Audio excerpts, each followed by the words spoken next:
পশ্চিমবঙ্গের কোচবিহার জেলার শীতলকুচিতে দাঁড়িয়ে আছি আমরা, ভারত বাংলাদেশ সীমান্তের কাঁটাতারের ঠিক সামনে। কয়েকদিন আগে এই কাঁটাতারের ওপারেই কয়েক হাজার মানুষ এসে জমা হয়েছিলেন। ভারত সরকারকে তারা আর্জি জানিয়েছিলেন বর্ডার পার করে এপারে আসতে দেওয়ার জন্য। শরণার্থী হিসেবে ভারতে থাকতে চেয়েছিলেন তারা। এরপর বিএসএফ এবং বিডিআরের মধ্যে আলোচনা হয় এবং যারা এসেছিলেন তাদেরকে সীমান্ত থেকে সরিয়ে দেওয়া হয়। ঠিক কী ঘটেছিল সেদিন জানবো স্থানীয় মানুষের মুখ থেকে।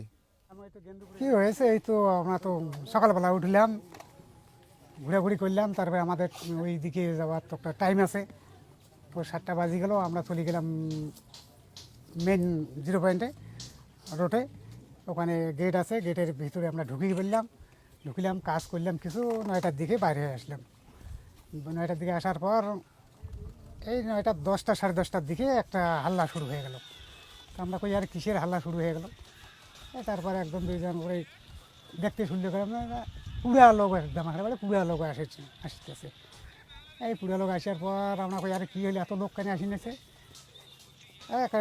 এরকম করতে করতে একটা বহু লোক দেখা শুরু করলে। তারপরে ওই বর্ডারের বিএসএফ তো করলে বলে তোমরা জলদি ভাগো। আমরা তো চলে আসলাম। আর যারা ফের ওদিকে ছিল তাদেরকেও বাইর করে দিয়ে একদম গেট বন্ধ করে দিল। বন্ধ করে দেওয়ার পর ওরা একদম চলে আসলো। এখন ওদেরকে আটকার জন্য বিএসএফ ঢুকে পড়লো। ওই ঢুকে এখন ওদেরকে ওইখানে আটকে দিয়ে দিল। ওখানে আটকার পর লোক আসতেছে আর ওইখানে জমা হইতেছে, আসতেছে আর ওইখানে জমা হইতেছে।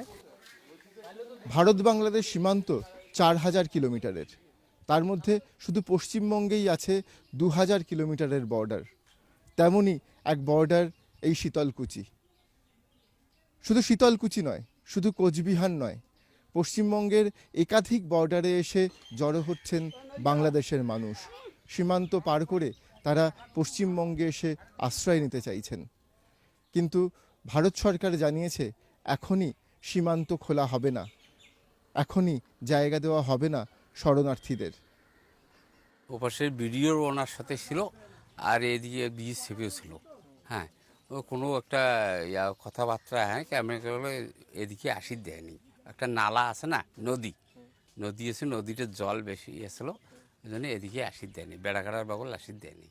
তো না, কিন্তু আপনার আত্মীয়রা চাইছেন এদিকে চলে আসতে, ইচ্ছে করছে চায়, মাঝে আসি কি করে।